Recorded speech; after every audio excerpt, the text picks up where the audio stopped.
Hello students, आज के video में हम बात करेंगे ऑर्गल डायग्राम के लिए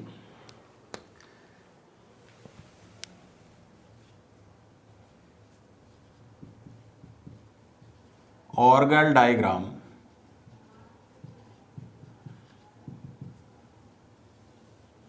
ही देखिए, यहाँ पर ऑर्गल डायग्राम को हिंदी में कहते हैं ऑर्गल आरेख। ये ऑर्गल आरेख क्या है? ये ऑर्गल आरेख जो मेटल कॉम्प्लेक्सेस होते हैं, उन मेटल कॉम्प्लेक्सेस के जो इलेक्ट्रॉनिक स्पेक्ट्रम होते हैं, उन इलेक्ट्रॉनिक स्पेक्ट्रम की थ्योरेटिकल जो एक्सप्लेनेशन हम करते हैं, यानी सैद्धांतिक व्याख्या जो हम उसकी करते हैं, उसके लिए हम काम में लेते हैं क्या? Orgel diagram. यहां पे जो ऑर्गल डायग्राम है, उन ऑर्गल डायग्राम में जो बैंड्स आते हैं, उनकी जो स्थिति है वो यहां पर ऊर्जा के स्तरों के जो ऊर्जा के स्तर होते हैं, उन ऊर्जा के स्तरों के ऊपर डिपेंड करते हैं। अब देखिए, यहां पे इन बैंडों की जो स्थिति होती है, इन बैंडों की जो स्थिति ये ऊर्जा के ऊपर डिपेंड करती है, या हम कहें कि ऊर्जा का जो अंतर होता है, उस अंतर के ऊपर डिपेंड करती है बैंड की स्थिति। अब हम ये भी जानते हैं कि जो बैंड की स्थिति होती है, यानी बैंड के बीच में ऊर्जा कम या ज्यादा होना, ये डिपेंड किस किस के ऊपर करता है? ये डिपेंड करता है, हम बात कर चुके हैं कि संकुल की ज्यामिति के ऊपर डिपेंड करता है ये चीज, या हम यूं कहें केंद्रीय धातु परमाणु का जो इलेक्ट्रॉनिक विन्यास होता है उसके ऊपर डिपेंड करता है। इसके अलावा जो इस धातु की ऑक्सीकरण अवस्था होती है, ऑक्सीडेशन स्टेट होती है, उसके ऊपर भी डिपेंड करता है क्या? ये ऊर्जा का जो अंतर होता है ये। अब देखिए, या हम एक चीज इसमें लिगेंड को भी शामिल कर सकते हैं कि लिगेंड के द्वारा जो उत्पन्न फील्ड होता है, जो उत्पन्न क्षेत्र होता है, उसकी जो प्रबलता होती है, ये कुछ इस प्रकार के घटक होते हैं जो ऊर्जा स्तर के अंतर को क्या करते हैं? प्रभावित करते हैं। अब हम इसकी थ्योरेटिकली जो डेफिनेशन होती है ऑर्गल डायग्राम की, उसकी बात करते हैं। तो देखिए, पदों की जो ऊर्जा तथा क्रिस्टल फील्ड की प्रबलता, पदों की ऊर्जा तथा क्रिस्टल फील्ड की प्रबलता को चित्रित करने वाले जो कोरिलेशन डायग्राम होते हैं, जो सह संबंध आरेख होते हैं, उन्हीं को हम क्या कहते हैं? ऑर्गल आरेख कहते हैं। एक बार मैं फिर से डेफिनेशन को रिपीट कर रहा हूं यहां पर कि पदों की ऊर्जा तथा क्रिस्टल फील्ड की प्रबलता को चित्रित करने वाले जो कोरिलेशन डायग्राम होते हैं, सहसंबंध आरेख होते हैं, वही क्या कहलाते हैं? ऑर्गल आरेख कहलाते हैं। अब देखिए, यहां हम केवल जो भी ऑर्गल डायग्राम हम बनाते हैं, उस ऑर्गल डायग्राम में हम केवल ऊर्जा के उन्हीं पदों को शामिल करते हैं जिनके लिए जो मल्टीप्लिसिटी का मान होता है, मल्टीप्लिसिटी मतलब बहुगता का जो मान होता है, वो ग्राउंड स्टेट की जो मल्टीप्लिसिटी होती है, उस ग्राउंड स्टेट की मल्टीप्लिसिटी के बराबर होना चाहिए। केवल हम उन्हीं टर्म्स को यहां पर शामिल करते हैं ऑर्गल डायग्राम में। जैसे मैं बात करूं कि आपने यहां पर D2 कॉन्फ़िगरेशन की हमने बात की थी कि, और मैंने आपको बताया था कि D2 कॉन्फ़िगरेशन से संबंधित कौन कौन सी टर्म्स पॉसिबल होती है। तो ये होती है 3F, 1G, 1D, 3P, और एक होती है 1S।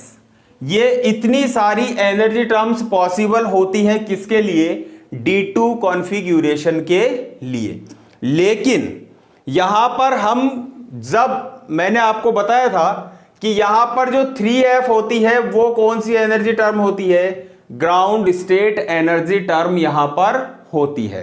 तो देखिए, मैंने अभी आपको क्या कहा कि जिस समय हम ऑर्गल आरेख बनाते हैं, ऑर्गल डायग्राम बनाते हैं, तो हम केवल एनर्जी की उन्हीं टर्म्स को यहां पर शामिल करते हैं जिनके लिए मल्टीप्लिसिटी का जो मान है वो मल्टीप्लिसिटी का मान, जो ग्राउंड स्टेट की मल्टीप्लिसिटी का मान है, केवल उसी टर्म को ही हम शामिल करेंगे। तो यहां पर अगर हम D2 कॉन्फ़िगरेशन का अगर ऑर्गल डायग्राम बनाएंगे तो हम केवल किसको शामिल करेंगे, 3f और 3p को ही हम इसमें शामिल करते हैं। बाकी की जो बची हुई टर्म्स हैं 1g, 1d और 1s को हम इस ऑर्गल डायग्राम में शामिल नहीं करते हैं। अब देखिए यहां पर केवल हमने कहा कि केवल और केवल त्रिक जो अवस्थाएं हैं, केवल उन त्रिक अवस्थाओं को ही हमें शामिल करना है। हालांकि हमारे सिलेबस में, बीएससी थर्ड ईयर के सिलेबस में केवल और केवल D1 और D9 का ऑर्गल डायग्राम ही रखा गया है। तो हम अब डिस्कस करेंगे सबसे पहले Orgel diagram for D1 configuration.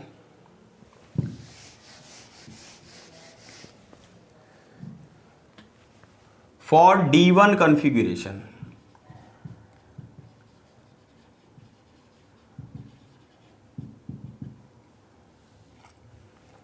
देखिए जब मैंने अभी आपको बताया कि ऑर्गल डायग्राम क्या है, एनर्जी और इंक्रीजिंग जो लिगेंड की वजह से जो फील्ड उत्पन्न होता है या क्रिस्टल फील्ड उत्पन्न होता है, उनके बीच का क्या है, कोरिलेशन डायग्राम ही क्या कहलाता है, ऑर्गल डायग्राम कहलाता है। तो जिस समय हम ऑर्गल डायग्राम D1 कॉन्फ़िगरेशन का शो करेंगे तो इस तरीके से इस तरफ होगा आपका, एनर्जी को हम इस तरफ लेते हैं और इस तरफ इंक्रीजिंग लिगेंड फील्ड को लेते हैं। अब देखिए यहां पर क्रिस्टल फील्ड की अनुपस्थिति में D1 विन्यास के जो सिमेट्रिक लेबल होता है, जो काम में लेते हैं हम लेबल, वो काम में लेते हैं D1 कॉन्फ़िगरेशन के लिए 2D।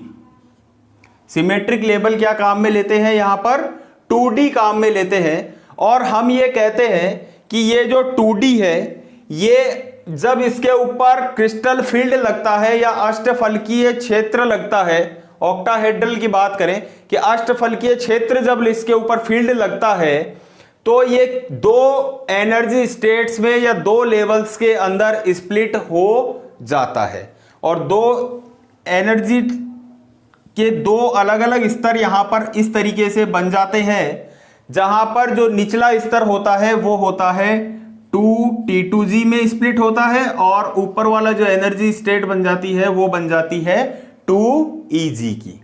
अब देखिए यहां पर यही क्या कहलाता है, ऑर्गल डायग्राम कहलाता है कि हमने इंक्रीजिंग लिगेंड फील्ड और एनर्जी के बीच का जो कोरिलेशन डायग्राम है वही क्या है, यहां पर ऑर्गल डायग्राम होता है।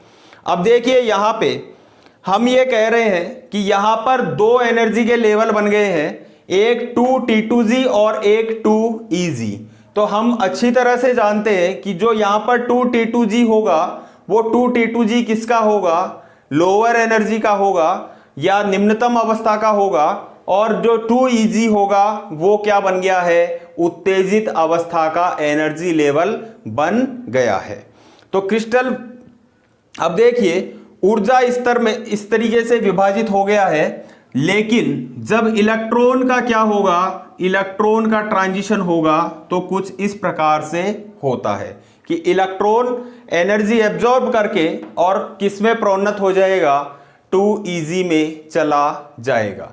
निश्चित रूप से ये जो एनर्जी एब्जॉर्ब की जा रही है या ये जो एनर्जी अवशोषित की जा रही है, इस एनर्जी का मान कम या ज्यादा हो सकता है।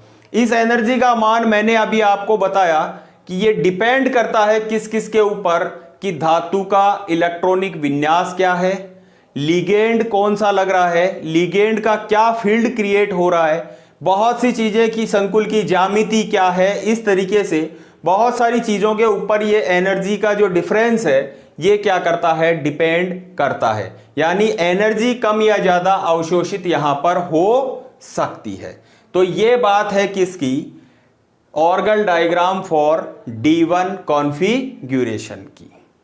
अब देखिए एक हमारे पास में आता है क्या, D9 कॉन्फ़िगरेशन। D9 कॉन्फ़िगरेशन में क्या होता है, D9 कॉन्फ़िगरेशन जो होता है वो D1 कॉन्फ़िगरेशन का जस्ट अपोजिट होता है। जस्ट अपोजिट मीन्स कि यहां एनर्जी के जो दो स्तर बनते हैं, वो यहां पर जो निम्नतम अवस्था का जो स्तर बनता है, निचला जो स्तर बनता है वो बनता है 2Eg का स्तर, और जो उत्तेजित अवस्था का स्तर बन जाता है वो बन जाता है 2T2G। तो देखिए जब D9 कॉन्फ़िगरेशन होता है और इलेक्ट्रॉन का जो विन्यास होता है वो क्या होता है, T2G6 और Eg3। अब देखिए यहां पर जब इलेक्ट्रॉन, अब यहां पे क्या होता है कि जहां पर इलेक्ट्रॉन की कमी होती है वहां पर एक छिद्र बन जाता है जिसको हम कहते हैं होल।